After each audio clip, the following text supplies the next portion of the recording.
live, or we should be live right now. Let me know what it looks like, and if you can hear me in the chat, give me a thumbs up if you can hear me, and let me know what the stream looks like.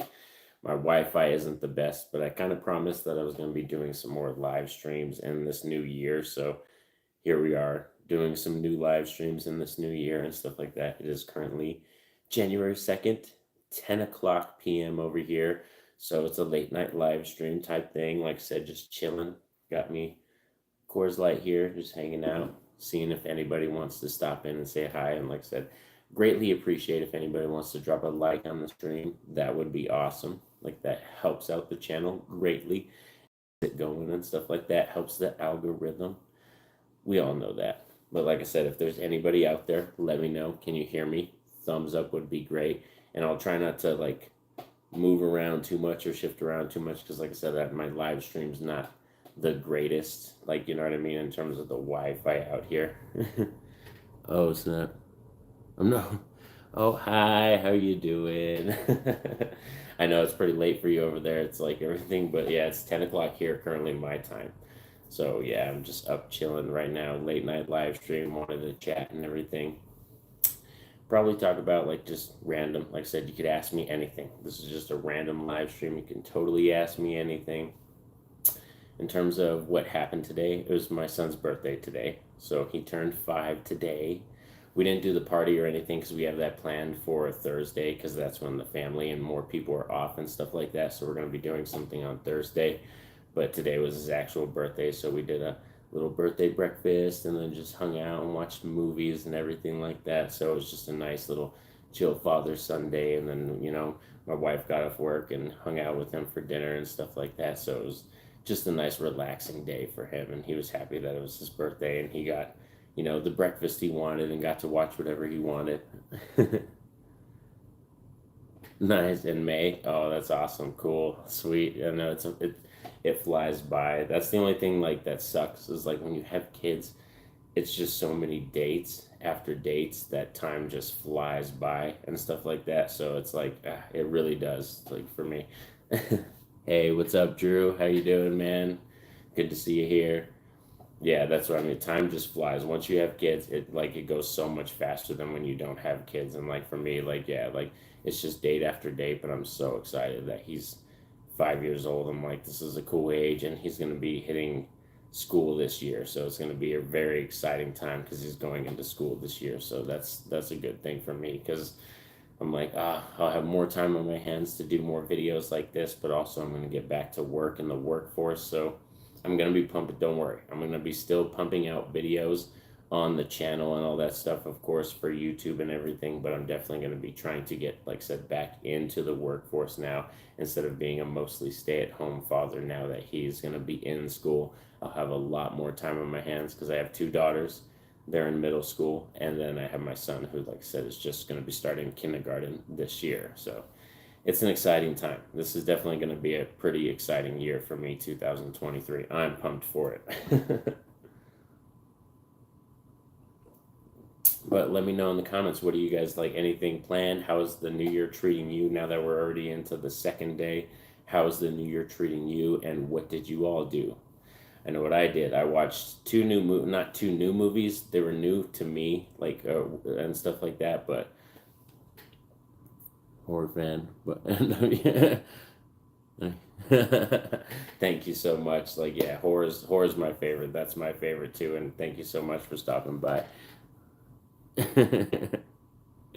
Sweet. Thank you so much. That is a great, Steven, that's a great, awesome thing. Nice. That makes me feel good. But yeah, horror, that's what I watch. Like I said, pretty much all I watched so far this year was horror and stuff. My subscription. Sweet. Thank you for the subscription. Thank you so much. Yeah, for horror this year, so far what I watched 2 new ones. But I watched Terrifier 2 to start January 1st, but I've already seen that. So on January 1st, I watched Terrifier 2. That was the first movie I watched of the new year. I still really like that film. I like that better than the first one. It's a good low budget horror, but I'm not like super, super high on it. Some mask reviews. Oh, that would be, yeah, I can definitely do that. Some mask reviews or some like looks and styles of Jason and like, you know, Freddy and Michael Myers, because They have so many different masks and stuff like that. That does get stuck in your head. That Clown Cafe song does get stuck in your head. Like I watched it, I was like, damn, for being a $350,000 movie, it like really shouldn't look this good, and it does. It looks fabulous. Like Damien Leon did a very good job. Yep, welcome to the Clown Cafe.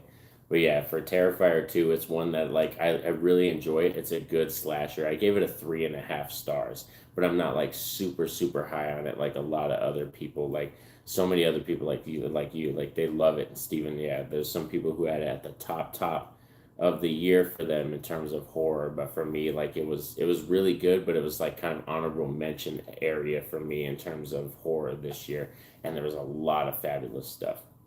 But I also watched so far for January.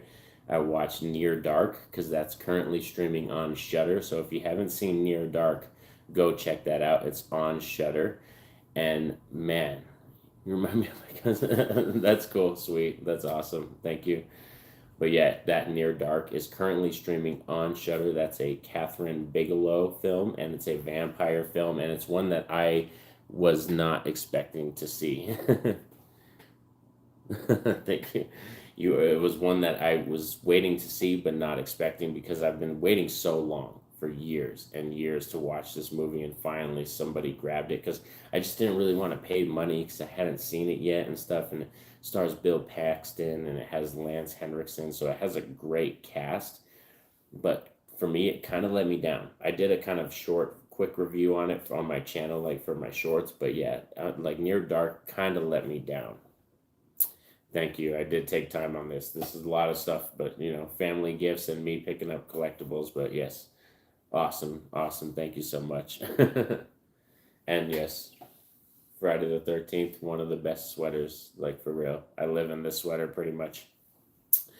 But yeah, man, for real. Near Dark was one that kind of let me down because I was expecting a lot because it was a vampire film that I was waiting to see for a very, very long time. And it just, yeah, it kind of let me down. I gave it a 5 out of 10 because it had like all these elements going on and not a great pace, and the payoff wasn't that good. So yeah, Near Dark didn't really live up to my favorite. What's your favorite scary movie? Which character do you think Michael B. Jordan is better as, Creed or Eric Killmonger? Okay, cool. All right, we got 2 questions. So my favorite scary movie of all time is Evil Dead, and that's going to be the Evil Dead kind of reboot that happened in, I believe it was 2013. Fabulous. For me, when I think of horror, that's the horror that I think of for real. For me, is just horror personified. So Evil Dead when I watch it. And plus it was one of my favorite theater experiences. Me and my wife just saw it and it completely floored us for real. Like that film like just floored us, and we had no idea it was going to be that great. In terms of Michael B. Jordan, I definitely think Creed. Creed is one that I'm a fan of the Rocky franchise, and I know some people who love the Rocky franchise haven't gravitated towards Creed and stuff like that. But I have fun with Creed 1 and 2, and I'm really excited for Creed 3. I forgot to put that on my anticipated video, but Creed 3, I'm actually really excited for it, and Michael B. Jordan is directing the film. So, yeah, I think he's better as Adonis Creed. I do like him as Killmonger, but I think he's a better actor for an Adonis Creed that's a better character. The Strangers is great. That's a fabulous film to have as one of your favorite horror films for real. The Strangers is one of those films that was a very good, unique, monumental, more newer horror film that very much called back to the Alfred Hitchcock days, and that's why I like The Strangers. I even like Strangers Pray at Night. I love the sequel as well. It's got a really good cast, but I'm a bigger fan of that first film because when I saw The Strangers, that first film, it had a huge impact on me. So that's why I hold that one above the second one. But they're both top tier films for me. I would probably give the first Strangers like a 9 out of 10, and Strangers Pray at Night, I'd probably give it like an 8 out of 10. So they're both very strong films for sure. Thank you all for stopping by the way. We got 5 people here, and that's amazing. I met the man in the mask and the doll face in person. That's awesome. That's fabulous. I can't wait because this year I'm going to my first horror con this year, and it's gonna be the over here in New Mexico. Which comic book movie would you rather watch again, Daredevil or Ghost Rider? Oh, okay, so which one would I rather watch? Steven Johnson, if you haven't seen it already, that's fine. Okay, so what I would I rather watch is Ghost Rider, just because I'm a bigger fan of Nicolas Cage and stuff like that, and Nicolas Cage is just amazing. So come back and join Star Wars Galaxy of Heroes. I'm so glad there's a lot of people in here and stuff, but that's amazing. But yeah, oh man, for real. Like I want to go back, but I'm like I can't really commit to the whole gaming thing and everything and stuff. So I really need to get this working. I have to see the comments. There we go. Live chat. Okay. Here we go. There we go. Which comic book movie? So yeah, for sure, Ghost Rider. Because mainly Drew, because of Nicolas Cage. I'm just a huger fan of him, and like for real, like that movie he did recently called Pig was great. Mandy is a pretty solid, great film with Nicolas Cage, and so I would go back mainly because of Nicolas Cage playing the Ghost Rider. That's just more fabulous experience rather than seeing Ben Affleck as the Daredevil. You have a good night, brother. Thanks for stopping by and everything. It's so amazing that I have some people here, like I said, for this live chat. This was just a random live stream late up at night, like I said, with some beer, hanging out, and just wanted to chat with you guys because this is the first live stream. Like, I wanted to definitely do some more going into this new year and stuff like that. So, like I said, this is something I want to do. I need to get better Wi Fi, though, and all that kind of stuff. Yeah, I can. I can definitely do more live streams. Like I said, that's what I want is better Wi-Fi. Mainly need to get better Wi-Fi, and that'll help because my camera, my phone is pretty good, and my camera and stuff like that. But and also a laptop. There's a couple good big things that I want to commit to and get this year for the channel for 2023 to just improve the quality of my videos and stuff. But I'm so grateful for all the subscribers and all the supporters and stuff like that because like I said, you guys keep the channel going and keep me wanting to make more content because this is kind of like an escape for me, an awesome way for me to talk about movies and games and all kinds of stuff like that. Excuse me. But yeah, thanks for everybody who's stopping by and stuff like that for the live chat. I know I kind of like said really do want to come back to Star Wars Galaxy of Heroes, man. Oh, D Movie Man is here. What are some of the biggest surprises from movies of 2022? Thank you for stopping by, D Movie Man. I really appreciate it.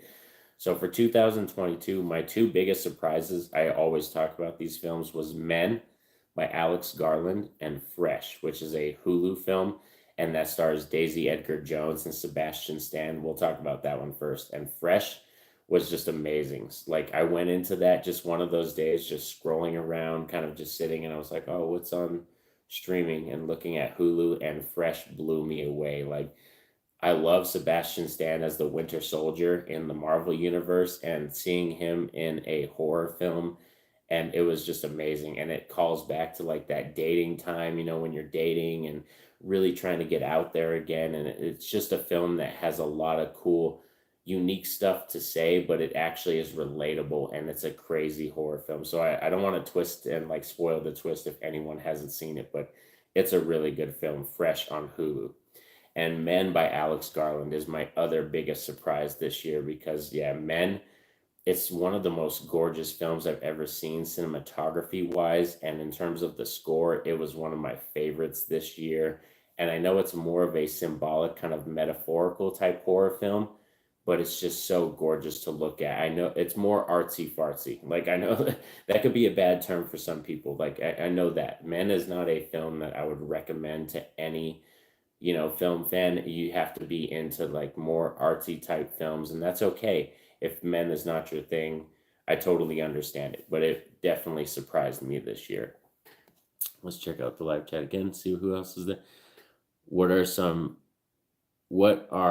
you feel critics were wrong on? Okay, this year films I feel that critics are wrong on. Well, one would be Men because it kind of like everybody kind of talked shit about it, and like they were kind of very down on that film, mainly because they didn't like the characters.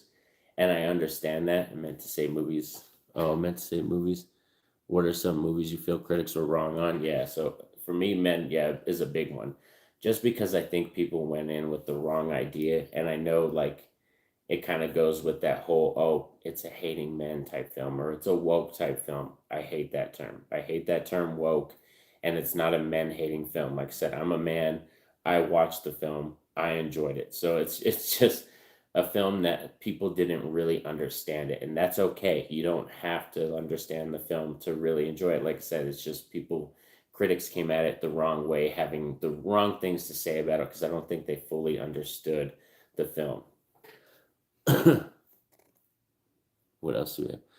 Some movies I have the critics wrong: Blade 1 and 2, Rambo 2008, and Die Hard 3 are wrong on. So did you not like, you don't like those films, Drew? Because I love, if that, well, if critics, I don't think, I love Blade 1 and 2. I think they're really good films. And if you are in that boat, that's amazing too. And I think for reasons why critics didn't grab onto it is because they didn't really take Wesley Snipes maybe serious as a actor.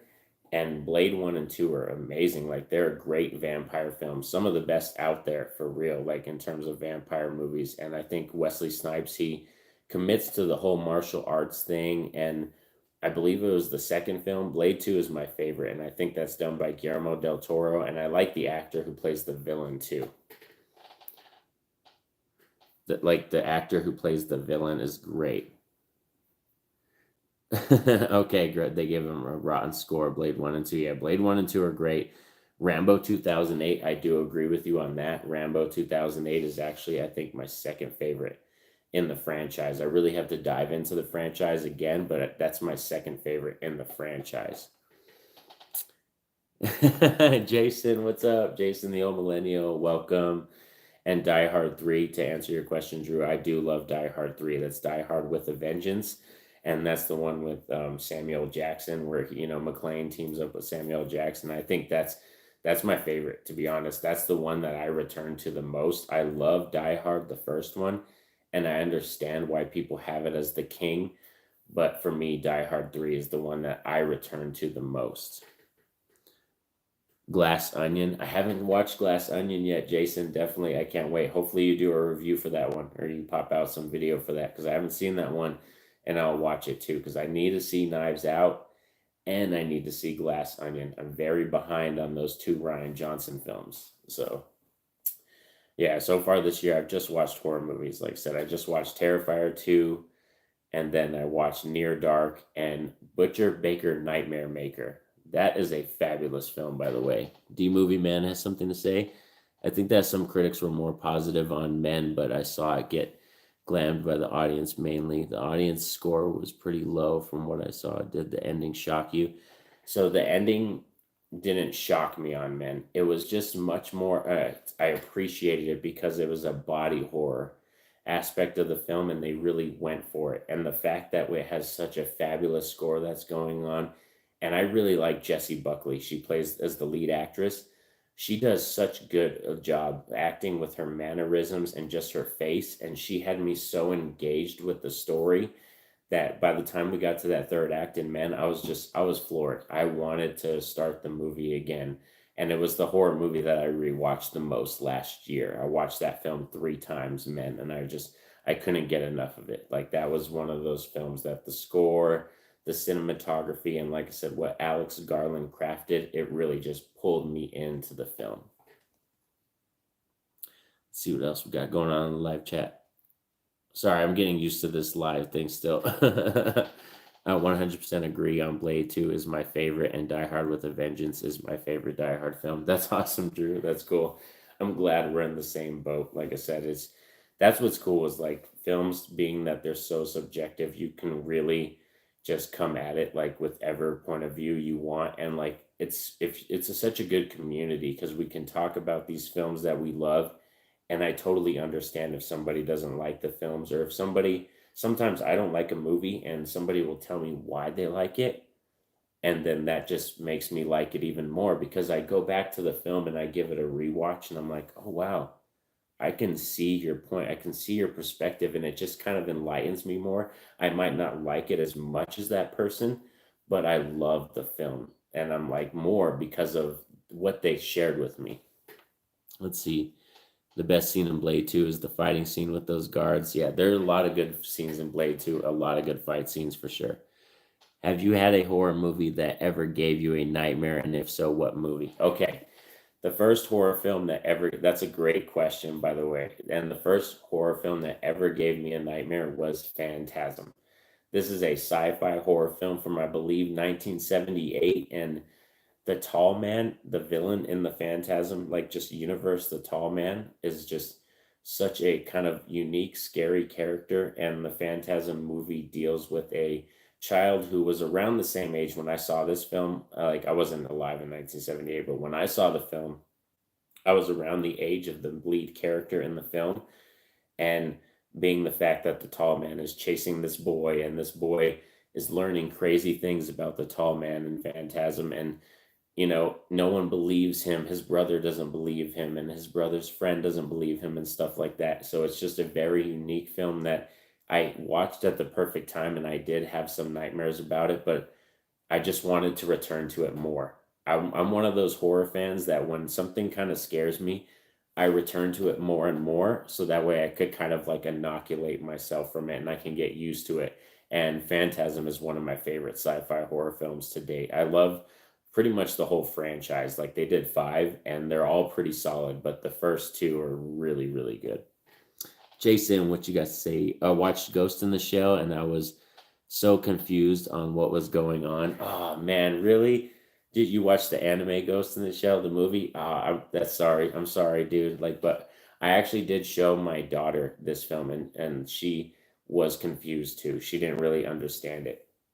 For me, Ghost in the Shell, when I discovered this film, I was at that kind of perfect age where I was really getting into sci-fi and new storytelling, and Ghost in the Shell just opened up the world for me in terms of what is artificial intelligence, what does it mean to be human, and what does it mean to be have a soul? Like, what does that really mean? Like, when is the point that someone has a unique soul? Does it happen the moment you're born? Does it happen the moment you decide to make a decision, or is it when you start to collectively acknowledge the fact that you have memories? Like, there's so many aspects of that film like that have a lot of questions, and I could totally understand, Jason, why you would be confused by it, because like it's a film that I had to watch multiple times to fully understand everything about it. But yeah, I love that film. I just discovered it at that perfect age where anime, like I said, Ghost in the Shell 1995, and when I watched it I was probably like around 8 or 9, and I was just, it opened up the doors for me, and I started checking out so many other anime films. So yeah, that's why Ghost in the Shell is highly revered in my way. I still have to see Men, but I absolutely loved what Garland did with Ex Machina. Did you get to see that film or Annihilation? Yes, I did. And like, so Ex Machina, I haven't seen. I haven't seen Ex Machina, but I've seen Annihilation. And Annihilation, I think, is great. That the creature effects in that one and the cast is just fantastic. And it was one of those films that I don't think the third act drops the ball. Some people think that third act and the kind of landing spot for the film, they kind of dropped the ball. But I didn't really feel that way. But in terms of Alex Garland so far, Men is probably my favorite film, but I loved Annihilation. But thanks for reminding me, D Movie Man. I need to check out Ex Machina. Let's see. What movie representation of a comic book villain do you think is the worst? I think Bane and Batman and Robin, at least, and Mr. Freeze. Laugh at the quotes and the ice jokes. Okay, so a villain that is the worst representation. Like, I don't know. That's kind of hard for me. That is kind of a hard question. I understand Bane for sure. I can agree with you on the Bane and Batman Robin thing for sure, because I love the Bane character and that was so egregious. That Batman and Robin film, what Joel Schumacher was trying to do, is just a total joke marketing type film. And yeah, like that Batman thing, I can agree. Another one is probably Elektra for me. I did not like the Elektra thing at all. I didn't like the Elektra movie, and I didn't like Jennifer Garner as Elektra. I don't have a problem as Jennifer Garner in a lot of movies, but in terms of Elektra, I just don't think she was the great character, the right actress for that role.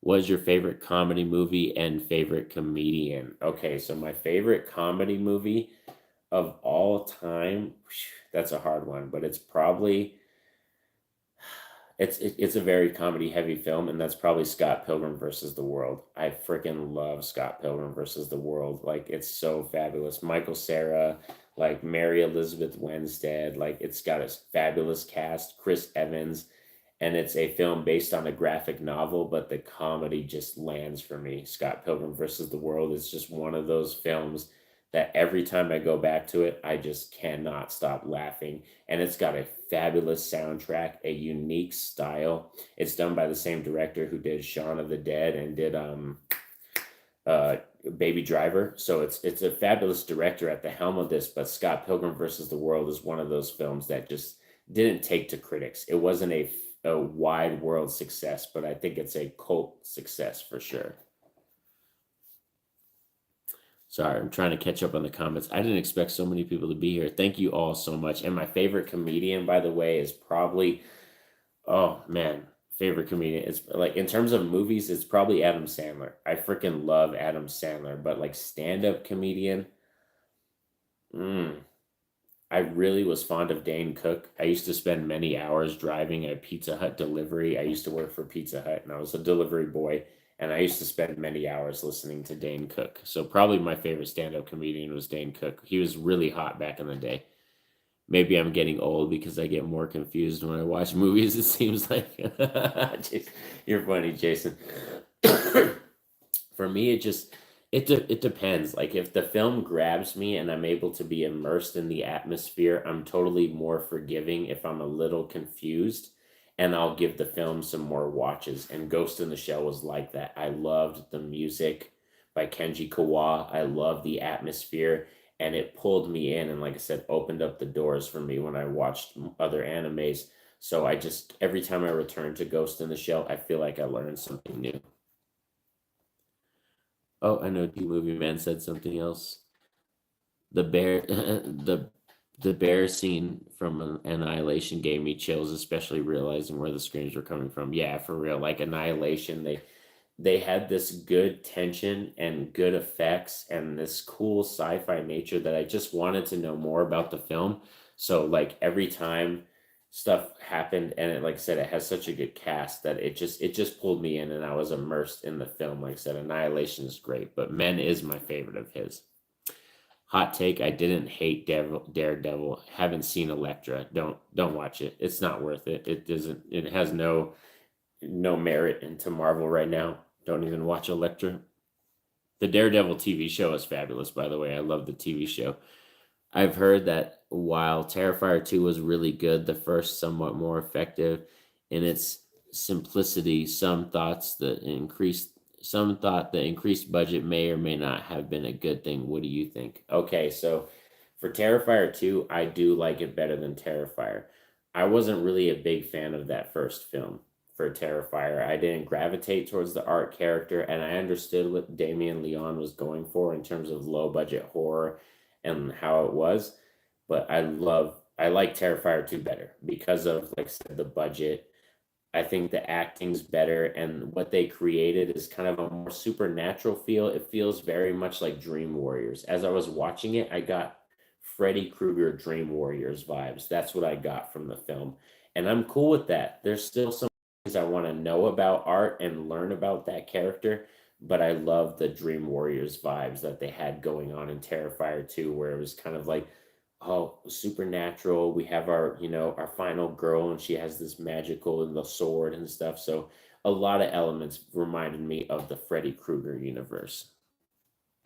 So yes, I love Terrifier 2 more than the first one.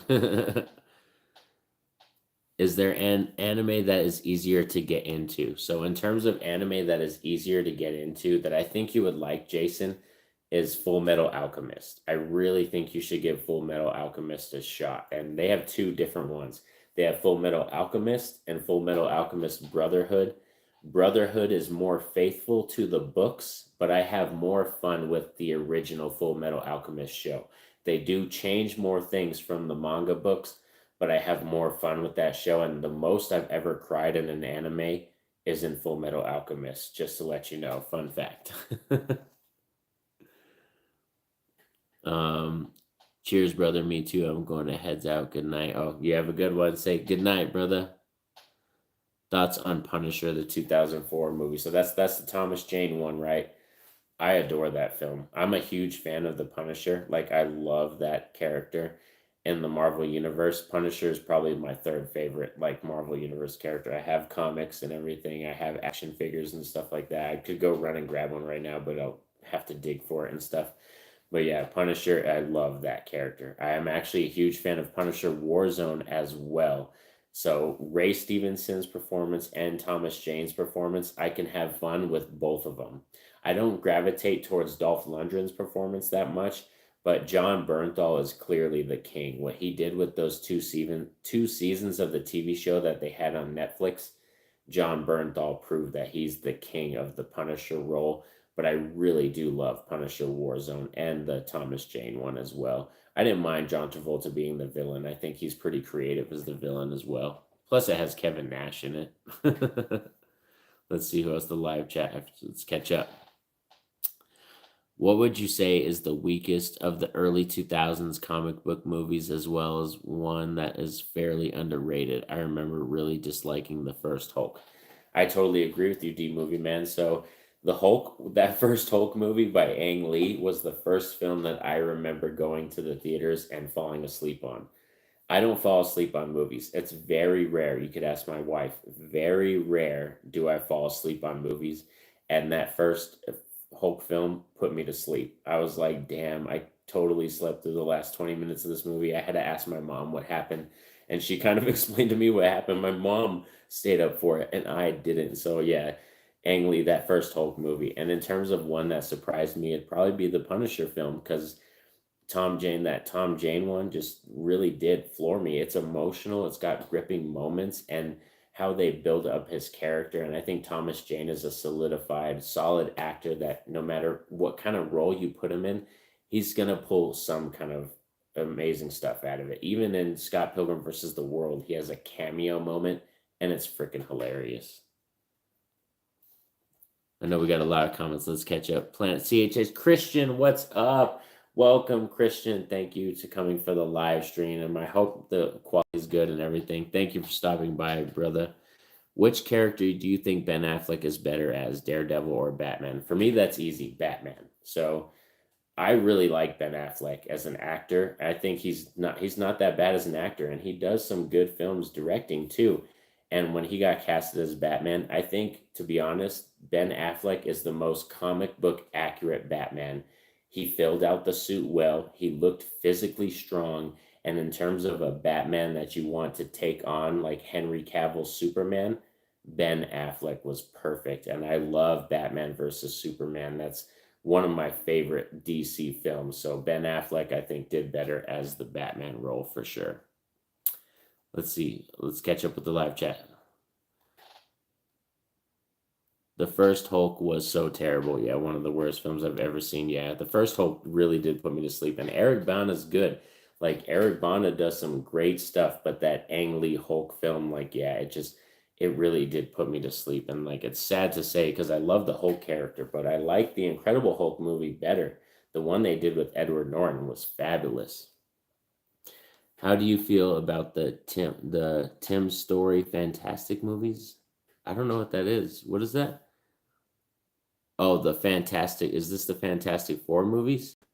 Tim Story Fantastic movies. I don't know what that is. You have to clarify it for me, Drew. I don't know what that is. If that's the Fantastic Four movies, uh, I really wish they would nail it down. If that's what you're talking about, that kind of characters and the story, like it, but I don't know if that's the Tim Story Fantastic movies. I don't know what that is. Yes, the Fantastic Four movies. So yeah, for me, Fantastic Four is just I actually did have kind of a fun time with that one when they tried to reboot it. They just didn't have enough of a third act. They had so much setup, but not enough third act stuff for the one that had Miles Teller in it. And it had, I believe, Kate Mara in it. Michael B. Jordan was in it as well as Human Torch. So I actually didn't hate that film, but what overshadows that Fantastic Four film is all the back behind the scenes drama. So when there's drama going on behind the scenes, and now that everybody's so hooked into social media, we find out kind of everything. There was a lot of backstage drama with that film, and you could kind of see it when you watch that Fantastic Four film, that it really affected how the film came out. But those first two Fantastic Four films, for me, they're too goofy. They're a little too silly, and I don't gravitate towards them. So I hope they nail it down with this one that's upcoming. I agree with Batman as Ben Affleck is better as Batman. Yeah, for sure. Like, yeah, he wasn't that great as the Daredevil character. Like Batman, he had a good Bruce Wayne that felt like an aging Bruce Wayne, and like I said, he looked physically like imposing enough to take on Superman. So, like I said, Ben Affleck was the perfect one to have for that Batman film, like Batman versus Superman. He was perfect, and the Justice League movie with Snyder cut floored me. I know it's kind of long. It's a 4 hour something movie, but yeah, he's the perfect Batman to be the Justice League Batman. I'm so happy that so many people came saying it's honestly not possible for me to fall asleep on a film, not even long ones, unless it's really terrible. I fell asleep on Thor: The Dark World, Assassin's Creed, and the last King Arthur film. I don't think I saw the last King Arthur film. Assassin's Creed, I have a little bit fun with that because I like Michael Fassbender. I really do like Michael Fassbender. He's such a good actor. So whenever he's in a film, I try to give it my utmost full attention because I enjoy him as an actor. But I can totally understand because Assassin's Creed was not a great film, and Thor: The Dark World is a bad film, but has been replaced as my least favorite Thor film with Thor: Love and Thunder. Thor: Love and Thunder, I just did not enjoy at all. Well, thanks for sticking around with me all for this live chat. Like I said, 30 minutes in, just hanging out. Fun time. First live chat of the new year. And how's January, like I said, treating you guys so far? Like, definitely new year 2023. Like, we're bringing in good vibes. We want to bring in positive vibes, leave that 2022 and 2021 stank behind us and stuff like that. There were some good things that happened personal wise for me in those years, but in terms of globally wise, it was very taxing on a lot of people the past 2 years. So I'm happy that 2023 is looking brighter. It's looking like it's going to be a brighter future. Let's see if anybody else in the live chat check up. I don't think anybody else. Okay. I think I caught up with the chat now, finally. Yes. But yes, I'm not planning anything this week besides Thursday. I might shoot a couple videos and stuff like that in terms of reviews or rankings and stuff. And actually, for my new series I'm planning, which is Directors I Love, Movies I Hate, I'm going to be doing an episode of that series pretty soon. So I'm focusing on that. And then, like I said, Thursday is my son's birthday celebration. So we're going to be doing that. He wanted the whole Chuck E. Cheese thing. So we're doing the whole Chuck E. Cheese event. Is Ben Affleck's Batman suit your favorite one thus far, as there's another one that you prefer? So, the Batman suit, that's a great question, D Movie Man, because that's a very specific question. You could really enjoy Ben Affleck's because, like I said, it's a more comic book accurate looking one. It has the kind of gray, but a really big bat symbol and a new one. And like I said, Ben Affleck filled out the suit. Christian Bale, I love the movies. They're very strong. And I like the bat suit because it's more black on black. It's very dark and to hide in the shadows and stuff. But I don't necessarily like the mask. And for Michael Keaton, I'm very fond of that one because that's my childhood Batman. Michael Keaton is like the one that I know from my childhood. So when I picture the Batman suit, I often picture that one because Michael Keaton, and that's what I grew up on. But I don't like the fact that the head doesn't turn. I don't like that. The fact that the suit is like the neck is stuck to the head. So I don't like that. But in terms of Batman suits, I'd probably have to say the new one with Robert Pattinson. Like the Batman film floored me.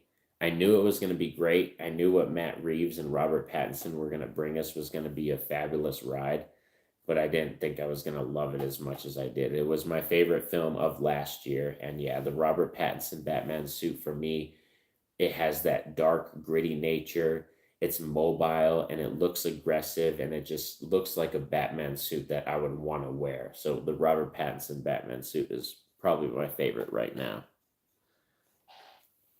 I'm thinking of going through the James Bond movies. I'd like to do a top tens, like best scene, best song, and best henchman, etc. Oh, I would love to join you, Jason. Let me know. I've been thinking about the James Bond intro songs a lot. So if you like and all that stuff, because you love music, the intro songs, that would be a great one to collab on. Or like you said, favorite henchman, that would be another great one. Like I said, I would be totally down because James Bond, man, that's one of my favorite franchises. Which Mission Impossible movie do you like more, Rogue Nation or Ghost Protocol? Oh, great question, Drew. Great. Because Mission Impossible is a fabulous franchise. There's only one bad film in that franchise. For me, I actually like Rogue Nation. Like Rogue Nation is very strong. I know that they got rid. Like, believe that's Jeremy Renner didn't return for that one. Ghost Protocol. He was in Ghost Protocol, but he didn't return for Rogue Nation. But Rogue Nation was just strong, man. That's a good film, dude. And like, it's not my favorite. My favorite Mission Impossible film is actually the third one with Philip Seymour Hoffman. Fun fact, that's my very favorite one. Mainly because it kicked off the good Mission Impossible films again. You know what I mean? That, and I love Philip Seymour Hoffman. Rest in peace. I miss him so much. He was such a fabulous actor. But I would probably, like I said, Rogue Nation, I return to more than Ghost Protocol. But Ghost Protocol is a great film too, like an 8.5, 9 out of 10 film. It's great. Yeah, I'm a big fan of James Bond music. Yeah, for real. The James Bond music is iconic. Like it's the one of the only franchises that has some of the most iconic songs. And I love that because the intro and the songs are like part of the movie. Like when you grade and rate the movies, you have to talk about the intros and you have to talk about the songs because that's just as much a part of the film as like the acting and the story and everything. Fallout, Jeremy Renner didn't come back for. Okay, so Fallout, yeah, was the one he didn't come back for. Yeah, so thank you for clarifying, Drew. Thank you so much. I knew that that's what you love to have the comments and people in there for in the chat is because y'all know stuff that I don't, and you're quicker like that. Yes, I did do my James Bond ranking. I've ranked all the James Bond films. I did that as a live stream. That was actually my second live stream. It doesn't look that great, kind of looks crappy, but I stayed up late at night. My daughters even helped me with it and like asking questions and all that kind of stuff with it. So, yes, I did rank all my James Bond films. My favorite James Bond film is Skyfall. So I'm going to spoil the live stream a little bit, but you want to know where the other stuff plays. But Skyfall is my favorite James Bond film. Ghost Protocol is great. The one flaw is that the villain is very forgettable. That's true. Like I said, Drew, that is very true. Like I said, Ghost Protocol has good stunts and a good team around it, around Ethan Hunt. And like I said, it's a film that has like impactful stuff. It even has a really good trailer too. But yeah, like I said, the villain is very forgettable for like that character. I'm a huge fan of Philip Seymour Hoffman, so that third film is very powerful for me. Plus, Ethan Hunt is trying to have a life and married his wife and trying to move away from being that character and not having to risk his life. And then Philip Seymour Hoffman and that other villain guy, I forgot who plays the other villain that actually works for the organization, the MI6. They pull Ethan Hunt back into it and he has to put his life at risk again. So yeah, Mission Impossible 3. Plus I love the crew. I love the crew around him in that one, and they have really good moments. Let's double check to make sure no other comments. All right, yes. And yes, to talk about more James Bond. Like I do love James Bond franchise more than Mission Impossible. The Mission Impossible films, I would say, are better films. There's a lot more better films in terms of quality, but the James Bond films, I gravitate towards that character. And like I said, I got introduced to James Bond at a very young age by my mom with Diamonds Are Forever, so I gravitate towards that more than even Mission Impossible. Philip Seymour Hoffman is the best villain in the franchise. For real, dude. He's so great. He's captivating. Every word he says in that movie, you want more. I remember that you saying if you don't have a golden eye in your top 10, that you're not a real James Bond. Yeah, for real. I don't want words to think. I would never think less of you, Jason. You are so much smarter than me in so many aspects of music and movies. You have no idea. I would never think that of you, Jason. But yeah, GoldenEye is amazing. Like it's just such a good film. So that's why, and that's the only good Pierce Brosnan one, dude. Like Pierce Brosnan hit so hard with GoldenEye. Like I thought he was gonna be my favorite James Bond. When GoldenEye happened, and I watched that film, I thought he was gonna be my favorite. And then like every other film he did after that, they just tanked it. It just got worse and worse. Happy early birthday to your son having Justice League. Yeah, Justice League was not good. What were some of the biggest changes that surprised you watching the Snyder Cut? Okay, so some of the biggest things I loved about the Snyder Cut is that Zach was still able to immerse us in a story that we mostly seen like 80% of this movie. It's a film that he didn't add that much to it, but the music, the cinematography, and the choices he made in terms of the act structure of the film just made it a more impactful film. And I know it's long, I know it's a very long watch, but like I said, the way he structured it, the characters and the way he built them up, you just felt for them more in that third act. And that's what I was greatly surprised by, that Zack Snyder was able to pull those emotions out of us, like I said, for being a film that we saw like a good 80% of this movie already.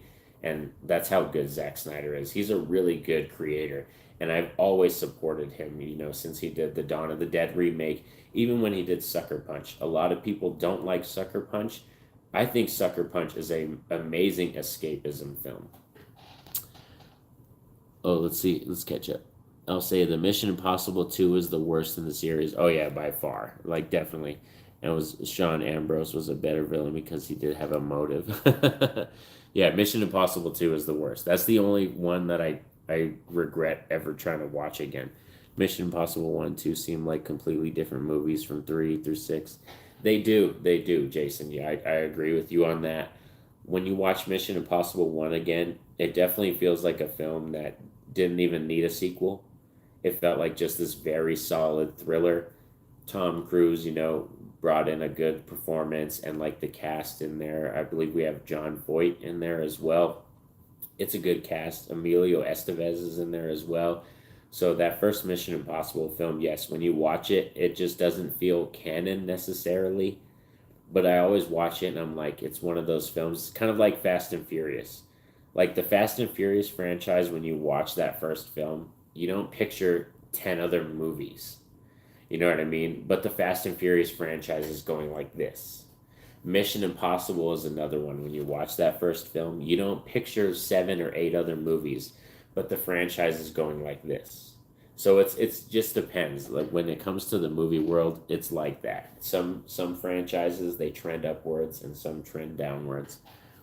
I thought the newest Batman film suit was pretty on point as well, as I especially loved the detailing and almost made it look like the suit of armor. And what villain do you like to see in the next film? Okay, so in terms of villains, I'm so partial to Bane. I love Bane, but Tom Hardy did so good that I want to give it some time before we get another Bane. I'm intrigued because Matt Reeves said he's very interested in Mr. Freeze, and the fact that Matt Reeves is interested in that character that greatly, that intrigues me because I know it's gonna not gonna be a very literal take on Mr. Freeze. He's gonna go some other kind of route. So I'm hoping Matt Reeves brings to life a very good version of Mr. Freeze because we haven't necessarily had a great one. I mean, if you're a huge Arnold fan, you'll love his portrayal. But in terms of Mr. Freeze, the best one we've got was the Kevin Conroy animated film. Like 3 to 6 seem connected. Yeah, they do. I totally agree, Jason. 3 to 6 seem like an actual cohesive Ethan Hunt storyline. Almost feels like a reboot of sorts, and I think they definitely needed somewhat of it, and a reset in the second film played out. Yes, definitely. That third film is the launching point for how good Mission Impossible is today. Wasn't really an action star at first, but Mission Impossible turned him into one of the biggest action stars of the last 20 years. And the biggest. So, yeah, I think it's hilarious what, like, how Tom Cruise's career, how he started. He was kind of like this lover boy in rom coms. He did very serious dramas, like A Few Good Men. So, he was in this area. And then, like Jason said, then he became this huge action star, this action junkie who wants to do all these stunts and like Top Gun Maverick create some of the most realistic experiences you've ever seen in the theaters with films. And that's why you love Tom Cruise, is because he's just one of those actors, man.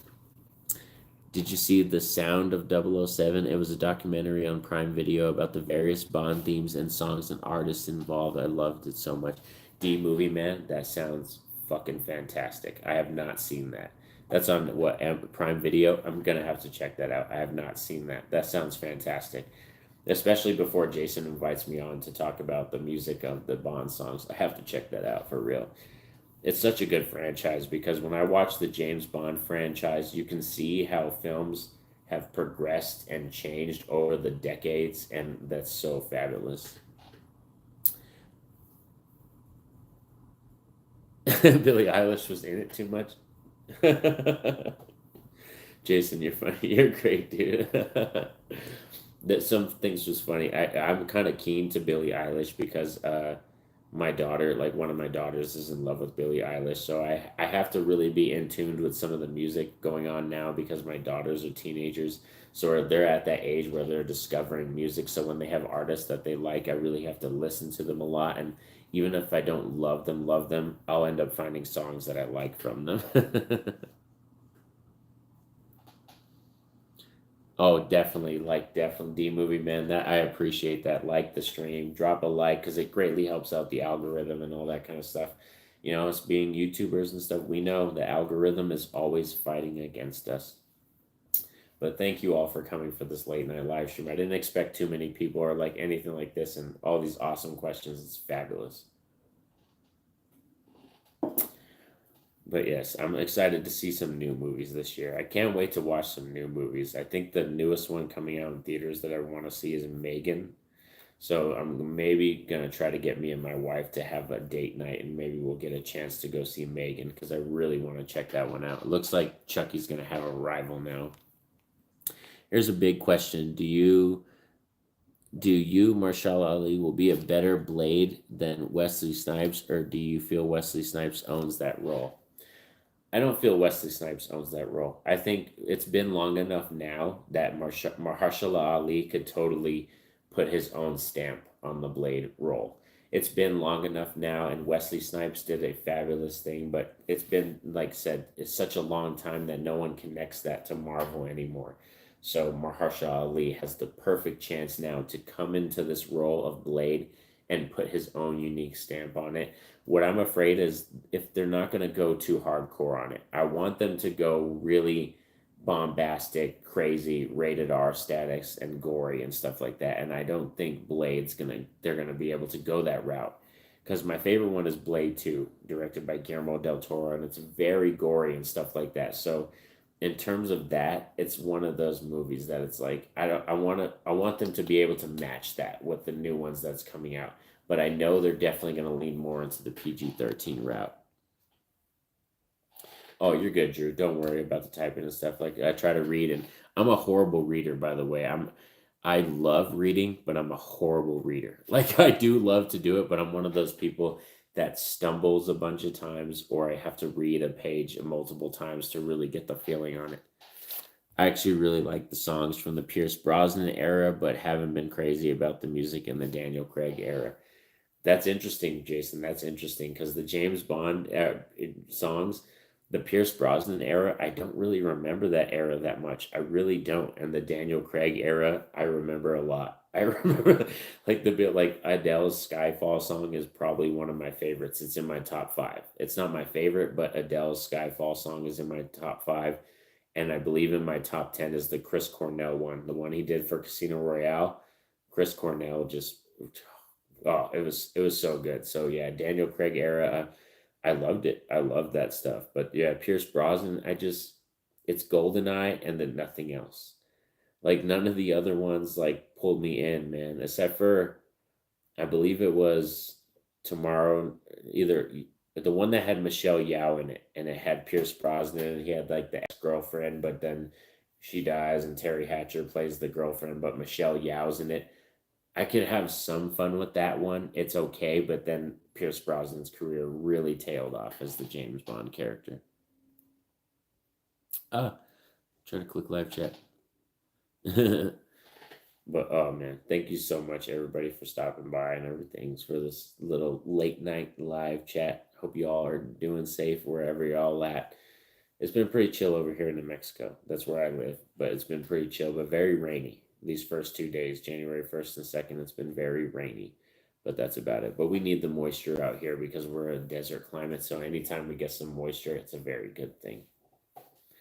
But actually, today, actually, after this live stream, I'm going to probably stop this live stream pretty soon. But after this live stream, I'm going to be starting to watch Cobra Kai and commit to that because, like I said, I had my Twitter poll for people voting on what is the next series they want me to start binging. A series that's been out already, and Cobra Kai got voted on my Twitter account that's what people want me to start binging. So today, yeah, after this live stream, I think I'm going to check out the first 2 episodes of season 1 of Cobra Kai just to kind of get my feet wet and then start binging that. What you got to say, D Move Man? Yes, I think they could have given so much more time to the other songs and highlighting the legendary artists. That's true. See that I'm gonna have to watch that documentary. I'm really gonna have to watch it because there are so many great artists that have committed and done Bond songs, and that's what surprises me is like when I watch like the James Bond films and I did more research on it. When you find out all the people that really did them, like like Nancy Sinatra did a Bond song that like oh my God, like it's there's so many great ones out there. There really is. I'm very fond of Diamonds Are Forever just because that's the first James Bond film that my mom introduced me to. And when I think of James Bond, I picture Sean Connery in my head. He's just the man that I picture. Sean Connery, so handsome. And like I said, he was the first James Bond I got introduced to. So he's the guy I picture in Diamonds Are Forever. It's one that's close to my heart, kind of a nostalgia favorite, guilty pleasure. Chris Cornell's Bond song is easily one of my favorites. He's so good. He's such a good voice, D Movie Man. He's got such a good voice. Definitely a top 10 pick, and it might even make my top 6. Tomorrow Never Dies was the first James Bond movie I saw in the theater, and I had a good theater experience with it. That's cool. That's awesome, Jason. So the first James Bond movie I ever saw in theaters was Die Another Day. Was Die Another Day. And it sounds very sad. It's very sad to say that. I hate saying that because it's my least favorite James Bond film. It really is. And it sucks to say that like Die Another Day is the first one I ever saw. I guess it's cool that like yeah, my least it goes to show you that a theater experience doesn't contribute to being your greatest film or your favorite film because yeah, Die Another Day is not a fan favorite of mine, but yeah, that was the first James Bond film I ever saw in theaters. I saw all of Daniel Craig's though in theaters. His whole career, I saw the whole catalog of Daniel Craig's in theaters.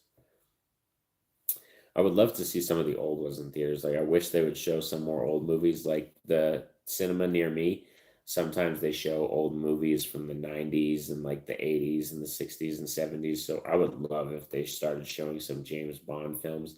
They do a lot of animes. Anime is big out here in New Mexico. So actually the theater near me, they show a lot of anime films like um Ponya or Ponyo. Ponya. Ponyo. Ponyo, they show that the Howl's Moving Castle, movies like that. They show a lot of good animes, like at my local theater. Even Ghost in the Shell, they've re-shown that at the theater near me too. So yeah, anime is very big out here in New Mexico. Let's see if there's anything else going on in the live chat. Try to keep up. Try to keep up. Agree, D Movie Man. Yeah, there's a lot of good James Bond songs out there, like I said, and it's such a fun franchise to dive into. And I know it kind of does become very cookie cutter to an extent. There are some James Bond films where it becomes very wash, rinse, repeat, but the different eras always pull me back because the different actors have something to offer and all that and stuff. I think Live and Let Die was the first one I saw on TV and was blown away. It was scary to me as a kid. Yeah, it is. Like, for real, Live and Let Die is a very strong one. That's a very strong film, actually, in terms of, like I said, the first one I saw, Diamonds Are Forever, and I saw the whole Sean Connery catalog. Like, I remember Diamonds Are Forever, and then I think BBC. We had the BBC channel when I was a kid, and they show a lot of the James Bond films. So that's where I experienced Goldfinger and From Russia with Love and all that kind of stuff. I was watching it on BBC and on the AMC channel and stuff like that. But I'm a huge fan of the Daniel Craig era. Like, for me, the only one that had Daniel Craig kind of was a miss on was Quantum of Solace, which Quantum of Solace has one of the best opening sequences to a James Bond film ever, but one of the weakest stories and weakest villains, and it wasn't that great of a film. So Quantum of Solace is the only kind of weak point for me in the Daniel Craig era. Excuse me. Sorry, I'm drinking beer, so I'm burping. Sorry, but yeah, in terms of the Daniel Craig era, that was the only kind of weak chain in the link for me. Skyfall is great. I do like Spectre. I love No Time to Die. I love Casino Royale. Like, so, yeah, he was a very strong Bond actor for me, and I'm excited to find out who they pick next. I'm hearing all these rumors about who they're picking next, but I can't wait. I hope they pick a good actor that we know, but it's someone that's going to be a different version of James Bond that we haven't gotten yet. You know what I mean? Something new to the role, I'm expecting. I actually have this fabulous idea. Hopefully, maybe they're listening and the Broccoli family will take this idea. I don't mind, you know what I mean, to be honest. Like, take the idea. But I for Bond films, I hope that they make the new Bond film kind of them trying to cast a new 007 physically in the Bond film. So imagine the agency is holding tryouts for agents and we don't know any of the main characters' names, and give us like three or four guys in this kind of like main characters in this group of agents that's training to be the next double O, and we don't know their names throughout the whole movie until we get that drop line of Bond, James Bond. You know what I mean? And that's your 007. So cast four really good actors, all actors that we can possibly believe is James Bond, and have them as like the main agents we're following through as they train James Bond. Because you know this agency trains the double O's. They don't just pick some random agent off the street. They train these kids, or they get these orphans and they train them. So, like, I would love that aspect of the film, you know what I mean? Because you can kind of like do it multiple ways, and I think that would be a great idea for a James Bond film. But yeah, like I said, that to me is my idea for a James Bond film. I know it sounds maybe kind of far-fetched because it's like, well, James Bond was an orphan when they found him. Well, they're rebooting the franchise now. This is new. This is new territory now. So say it's 20 something year olds, 18 to 25-year olds, or 18 to 30-year olds, kind of thing. You know what I mean? Bunch of group of guys, and like I said, the agency is training them, putting them through tasks, and like I said, until the end of the movie, we don't find out that's James Bond. That's his name. That's the guy.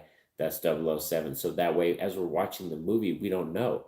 It's kind of a guessing game, and you're like, oh, who do you get attached to? It might upset some people because it's not your new unique, or it's not your typical James Bond formula, but I like it because it's unique. It's a different formula. So to me, that fascinates me and would greatly, pull me into a James Bond film, because I'm be like, damn, I'm literally finding out who they're picking as James Bond in this movie. You know what I mean? Like it gives a new intrigue to the film because you're going into a mystery film. You know what I mean? It's not like, oh, they casted James Bond. Let's see the trailer. We know who he is. No, it's a trailer, and it's like, well, who the f is James Bond? Which guy is it? Is it this guy? Is it this guy? They have to be really secretive about the whole product, though, when they're making the film and the production of the film. They're definitely going to have to be very secretive. And when they let the cast listing out, they're not going to be able to let you know what the characters' actual names are and stuff like that, or else we're going to know right away as movie fans, like that. Oh, that's James Bond. His name is in that cast listing. So I think that would be an amazing idea for a James Bond movie. Excuse me, because they're at a unique time now. Daniel Craig Spoiler alert, Daniel Craig is the first James Bond that they've ever decided to kill. So we're at a really specific time now where they can, really revitalize and bring back a new James Bond era and either go back to the old films and try to rehash them, or like I said, just start a new era completely. Excuse me. Thoughts on Wakanda Forever? I absolutely loved it. Thanks for the kind words, Norton. I'm going to bed. Jason, you have a good night. Get some rest, brother, and thanks for stopping by on the live stream. I greatly appreciate it. Thoughts on Wakanda Forever, Drew? Okay, so Wakanda Forever, I thought it was really emotional. It was a good film, but not as good as I wanted it to be. It was not as good as I wanted it to be. It wasn't, like I said, not bad. I didn't hate the film, but it didn't make my top 10 of the year. It didn't even make my top 20 of the year. So I was very mediocre on Wakanda Forever. That's why I kind of said in my anticipation video for 2023 that I'm greatly anticipating Ant-Man Quantumania, because this is going to be the film that solidifies for me as a Marvel fan of this universe. Is this universe kind of dead in the water for me and I don't really care anymore? Or is Ant-Man Quantumania going to revitalize my love for it? Because in terms of recent Marvel films, the one that I love the most is probably Shang-Chi. Shang-Chi and the Legend of the Ten Rings is the one that I actually love the most out of the most recent Marvel films. And when I watched Wakanda Forever, like I said, it's very emotional. It's got a good arc for a lot of the characters, and I like the Namor performance. I think Namor was badass, but I think the third act was kind of a little weak sauce. That third act wasn't as impactful as I wanted it to be. And Avatar: The Way of Water did a very similar third act that I think hit better. Even though the water people kind of disappeared in that third act in Way of Water, I still think Avatar handled it a little bit better than Black Panther Wakanda Forever. Thank you for the question, by the way, Drew. Thanks everyone for the questions. But yeah, for me, Marvel, I'm just, since Endgame, it's been a very downhill slope for me. And I don't want to be one of those pessimistic, negative people about franchises, but it's ever since Disney Plus has really picked up more properties and like they're pumping out more content, that Marvel has had to pump out as much content too to support Disney Plus, but also the theaters.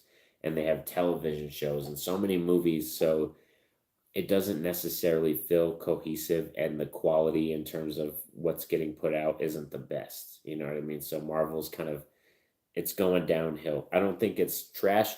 Like, I think they can totally save it for sure. They can definitely save the Marvel franchise and stuff, but Ant-Man Quantumania is going to be the big one for me that determines how my enjoyment is going to be coming into the next years of Marvel. Am I going to be rushing out to the theaters to see it? Or am I going to be like, oh, well, I can wait to see that? You know what I mean? That's what's going to determine. But oh man, it's already getting kind of late over here, guys, and it's been an hour into this video and live streaming. And I thank you all for stopping by, dropping so many questions. Like I said, I didn't expect so many people to stop in, and I really appreciate it. It was so amazing, and all of you had amazing questions. But I want you all to have an awesome day tomorrow, and or awesome day, whatever day it is. Like I said, it might be midnight where you're at right now. I believe it's like 11 something over here now. So. But thanks for sticking around with me all. And be sure, if you're new to the channel or anything like that, like and subscribe. And on this video, the live stream, if you're watching it after the fact, be sure or a comment. I greatly appreciate it. It helps out the live stream. So thank you for sticking around with me all. Peace out.